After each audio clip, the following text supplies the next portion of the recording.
அஸ்ஸலாமு அலைக்கும். Welcome to Hanif's kitchen. இன்னைக்கு நாம பக்ரீத்தை முன்னிட்டு முஸ்லீம் ஸ்டைல் கல்யாண வீட்டு மட்டன் பிரியாணி கொஞ்சம் கூட அதோட டேஸ்ட் மாறாம அப்படியே செய்ய போறோங்க. பிளஸ் அதையே அரேபியன் ஸ்டைல் ஊசி பிரியாணியாவும் மாற்ற போறோம். பிரியாணிக்குள்ள முட்டை வச்சு சாப்பிட்ருப்போம், பட் நாம டிஃப்ரெண்டா முட்டைக்குள்ளேயே பிரியாணியை வச்சு சாப்பிட போறோம். எப்படி செய்யறதுன்னு பார்க்கலாம் வாங்க.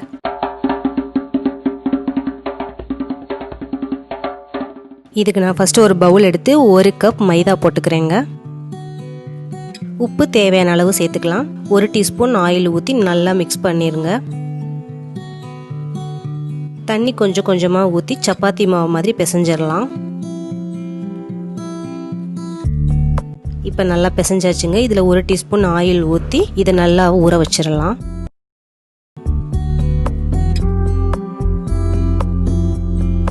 அடுத்து நான் ஒரு பவுல் எடுத்துட்டு மட்டன் 1/2 கிலோ எடுத்திருக்கேங்க. மட்டன் பீஸ் கொஞ்சம் பெரிய பீஸாவே எடுத்துக்கோங்க, அப்பதான் அது பிரியாணிக்கு நல்லா இருக்கும். ஸோ மட்டன் 1/2 கிலோ எடுத்திருக்கேன். அதுக்கப்புறம் பாஸ்மதி ரைஸ் நான் 1/2 கிலோ எடுத்திருக்கேன். எப்பயுமே நீங்க மட்டன் எவ்வளவு போடுறீங்களோ அதே ஈக்குவல் அமௌண்ட் நீங்க பிரியாணி ரைஸ் போடுங்க, அப்பதாங்க கரெக்டா இருக்கும் பிரியாணி. நீங்க குவான்டிட்டி கரெக்டா போட்டாதான் பிரியாணி குவாலிட்டியா இருக்கும். இது 2 ஸ்டெப்ல ஈஸியா பண்ணிடலாம். ஃபர்ஸ்ட் நான் அடுப்பு ஆன் பண்ணி குக்கர் வச்சு 200 ml ரிஃபைண்ட் ஆயில் ஊத்திக்கிறேங்க. அது நல்லா காஞ்சதுக்கு அப்புறம் 2 பிரியாணி இலை போட்டுக்கிறேன். அதுக்கப்புறம் 3 பெரிய வெங்காயத்தை நீல வாக்கில் அரிஞ்சு வச்சு இதை போட்டுறேங்க. போட்டு நல்லா அது ப்ரௌன் கலர்ல வேகட்டோங்க.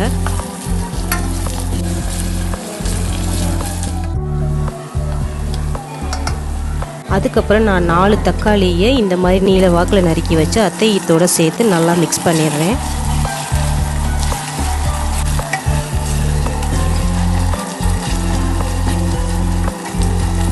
அங்கே வெந்துக்கிட்டு இருக்கட்டும். அதுக்குள்ளே நாம் 1 கைப்பிடி அளவு சின்ன வெங்காயத்தை குறப்பாக அரைச்சிடலாங்க. இதோ இந்த மாதிரி நல்லா குறப்பாக அரைச்சிக்கலாம். இந்த குறப்பாக அரைச்சதை நம்ம வெங்காயம் தக்காளி வதங்கிக்கிட்டு இருக்கும் போது இதையும் சேர்த்து போட்டு நல்லா மிக்ஸ் பண்ணிடலாம். அதுக்கப்புறம் நான் இஞ்சி பூண்டு 2 டீஸ்பூன் சேர்த்துக்கிறேங்க.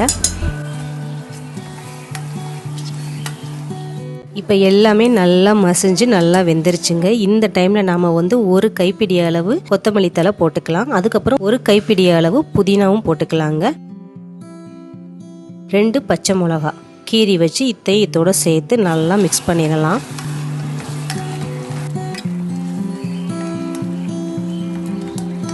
இப்போ 1/4 டீஸ்பூன் கரம் மசாலா, 1 டீஸ்பூன் மிளகாய் தூள், 1/2 டீஸ்பூன் தனியாத்தூள், இது எல்லாத்தையும் நம்ம போட்டு நல்லா மிக்ஸ் பண்ணிடலாங்க.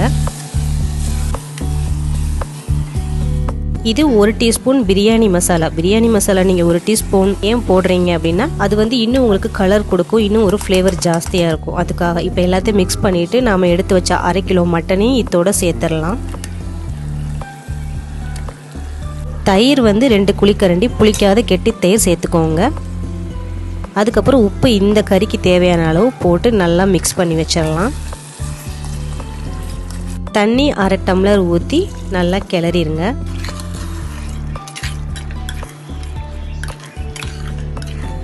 இப்போ இதை நாம் மூடி போட்டு ஒரு 3 விசில் நல்லா விட்டுறலாங்க.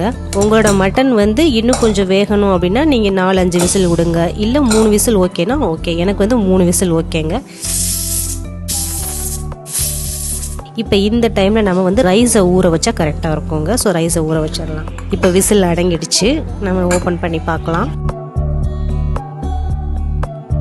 பாருங்க, கறி சூப்பராக எனக்கு வெந்திருக்கு. இந்த குக்கரில் இருக்கிறத அப்படியே நான் எடுத்து கடாயில் சேஞ்ச் பண்ணிடுறேன்.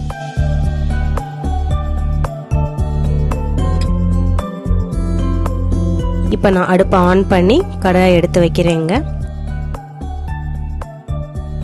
நல்லா மிக்ஸ் பண்ணி பாருங்கள். இந்த மசாலா தண்ணி எவ்வளோ இருக்குன்னு நீங்கள் பார்த்துக்கோங்க.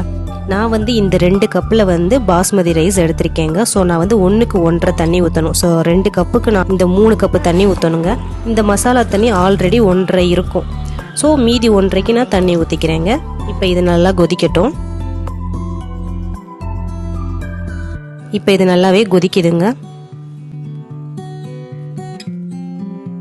இந்த டைமில் நான் பாஸ்மதி ரைஸை நல்லா கழுவிட்டு இதோட சேர்த்துடுறேன்.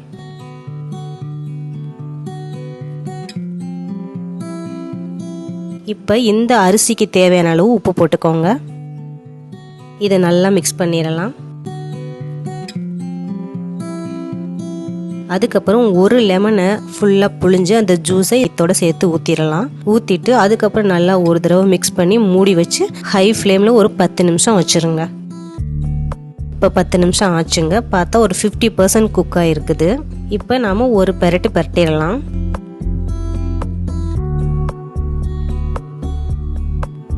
இந்த இடத்துல நாம் நெய் சேர்த்தா கரெக்டாக இருக்குங்க. நான் ஒரு 3 டீஸ்பூன் நெய் சேர்த்துக்கிறேன். எப்போவுமே நீங்கள் ஸ்டார்டிங்கில் சேர்க்குறத விட இந்த டைமில் சேர்த்தா நெய்யோட ஃப்ளேவர் நல்லா உங்களுக்கு எடுத்து கொடுக்கும். நெய் சேர்த்துட்டு அடுப்பை மீடியம் ஃப்ளேமில் வச்சு ஒரு 5 நிமிஷம் நம்ம வந்து குக் பண்ண வைக்கலாம். இப்போ 5 நிமிஷம் ஆச்சுங்க. இப்போ ஒரு 80% நல்லா குக் ஆகிருக்கு. இதை நாம் ஒரு பெரட்டிடலாம்.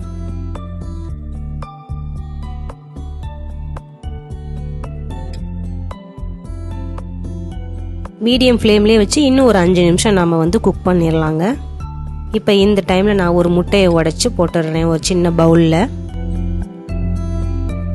இந்த முட்டைக்கு தேவையான அளவு உப்பு போட்டுக்கலாம். கொஞ்சம் பெப்பரும் போட்டுக்கலாம். இதை நல்லா பீட் பண்ணி வச்சிடலாங்க.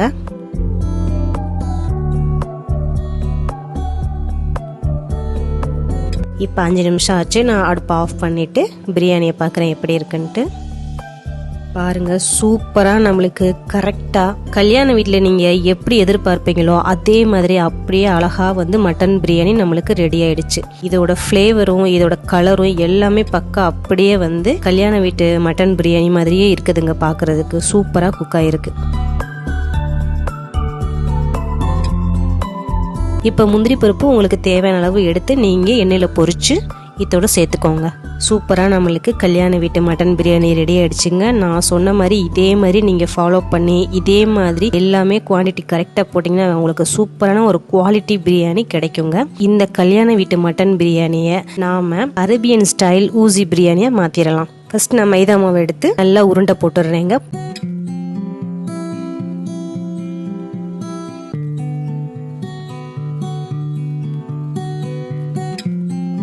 போட்டு கொஞ்சம் மைதா டஸ்ட் பண்ணி இப்போ நாம் வந்து தேய்க்க ஆரம்பிச்சிடலாம். நல்லா சப்பாத்திக்கு தேய்க்கிற மாதிரி பெருசாக நல்லா பெரிய சப்பாத்தியாக போட்டுக்கோங்க.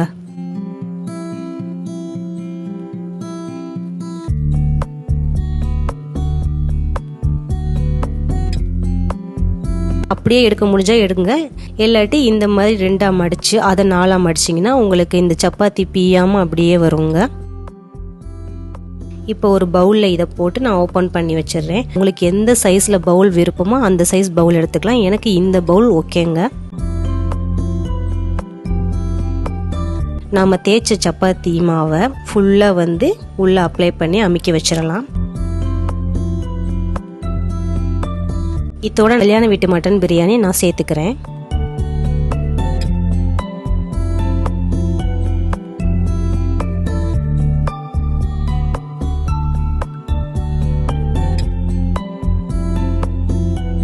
இப்போ நாம க்ளோஸ் பண்ணிடலாம்.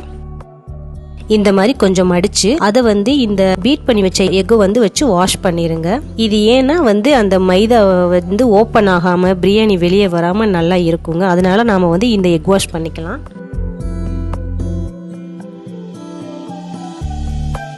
பண்ணிட்டு இந்த மாதிரி ஒரு ட்ரேல அப்படியே நம்ம வந்து மாத்திரலாங்க.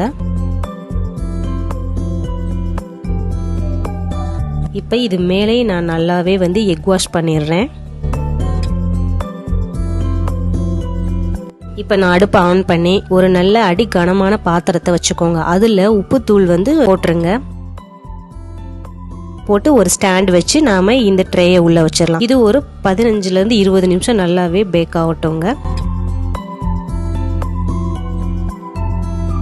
இப்போ பார்த்தீங்கன்னா சூப்பராக ஒரு மைல்டு ப்ரௌன் கலரில் நல்லாவே பேக் ஆயிடுச்சுங்க. இதை ஆறுனதுக்கப்புறம் நாம் வந்து வெளியே எடுத்துடலாம். இப்போ நல்லாவே ஆறிடுச்சு. நான் வெளியே எடுத்து அதை ஒரு தட்டில் வச்சிடுறேங்க. இப்போ ஓப்பன் பண்ணி பார்க்கலாம்.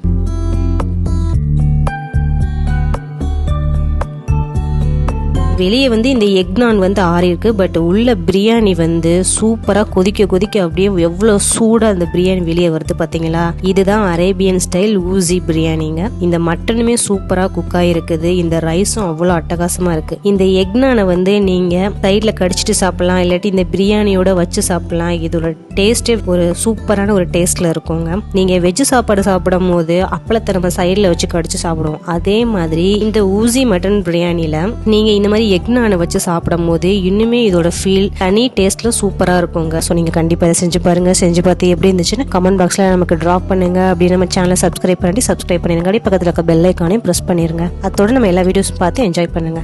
தேங்க்யூ. நம்ம ஹனீஃப்ஸ் கிச்சனோட 100 வீடியோ ப்ரோமோவோட ஃபுல் டீட்டெயில் பார்க்காதவங்க லிங்க் டிஸ்கிரிப்ஷனில் இருக்குங்க, போய் பார்த்துக்கோங்க.